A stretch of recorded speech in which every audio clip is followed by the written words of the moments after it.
good morning sa ating mga kasambahay na nakatutok sa atin ngayong umaga. And welcome sa ating Cook It Right! And for today's naman for today's, ano ba yung lulutuin natin? Yes, anak. Ang ating lulutuin ngayon ay ang patok na pansit malabon. Oo, no? Kasi ito talaga yung laging hinahanap sa lahat ng okasyon. Kasi parang laging na sa akin, nasaan yung pansit malabon ng mama mo? Kaya ngayon ay samahan nyo kami sa ating Cook It Right. Pwede din nyo ding ilista ang mga ingredients na ito para matry na rin sa inyong mga bahay. So, gagamit tayo ng bawang, sibuyas, giniling na baboy, hipon, itlog, at atsuete. At meron din tayong smoked fish, chicharon, pepper, patis or fish sauce, at syempre ang ating star of the day, ang noodles.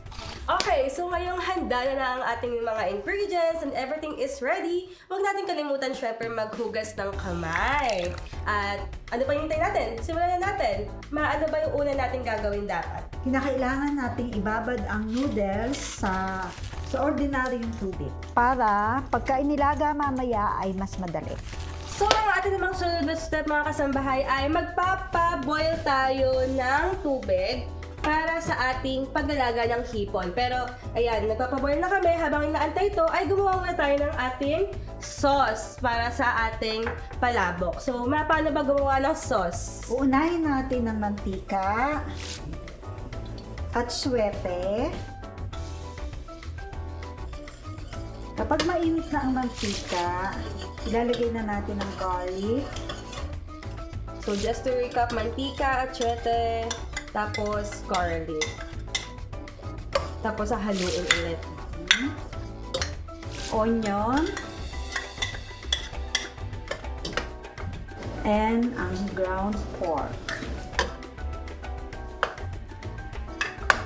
Okay, so, ngayon, ilalagay natin ng hipon sa kabila habang iniintay natin itong maluto.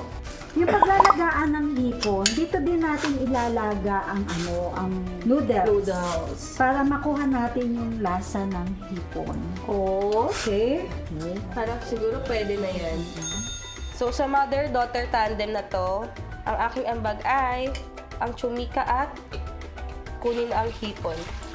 Doon din sa pinaglagaan ng hipon natin, papakuluan o ilalaga ang noodles. Yan.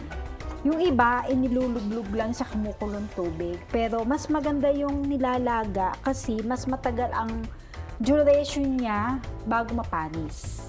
Ayan mga kasambahay, at ngayon ay natapos na natin lutuin yung noodles. So yung noodles natin ay medyo dry na siya. I mean, dry na talaga siya kasi yung tubig, sinip-sip na ng noodles, di ba ma? At ito na din yung ating sauce.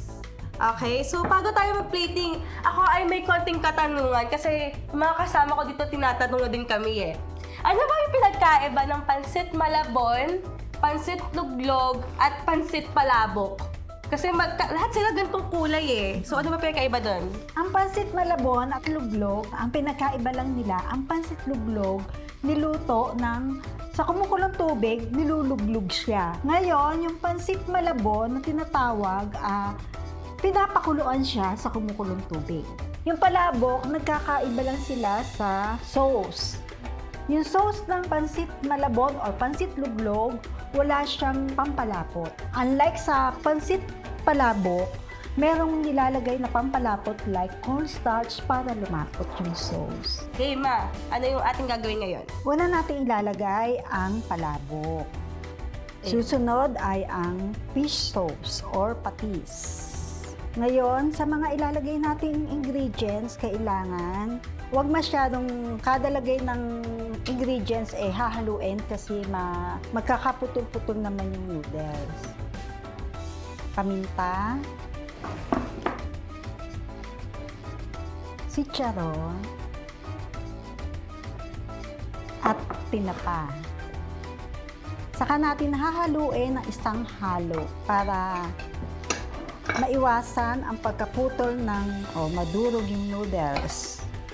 Saka natin ilalagay sa isang plate at lalagyan ng toppings. Ayan, so ready na yung ating hinalo kanina. Tapos, nandito na din yung ating mga toppings. Matapos natin maglagay sa plato ng pansit, magtatoppings tayo ng palabok ulit para mas maraming laman. Tapos, maglalagay tayo ng gulay, Green onion yung last. green onion, saka lettuce. Maglalagay din tayo ng garlic, Toasted garlic. roasted garlic.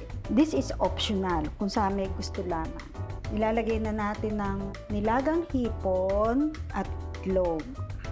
Kailangan gagandahan mo ang paglalagay ng toppings para tulok na mas masarap kainin.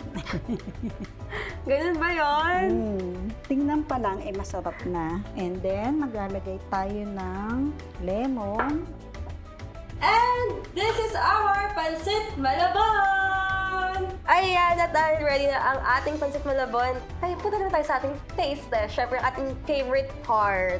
Grabe, ito yung first mother-daughter cooking namin eh. So, tingnan natin kung nag-success ba kami.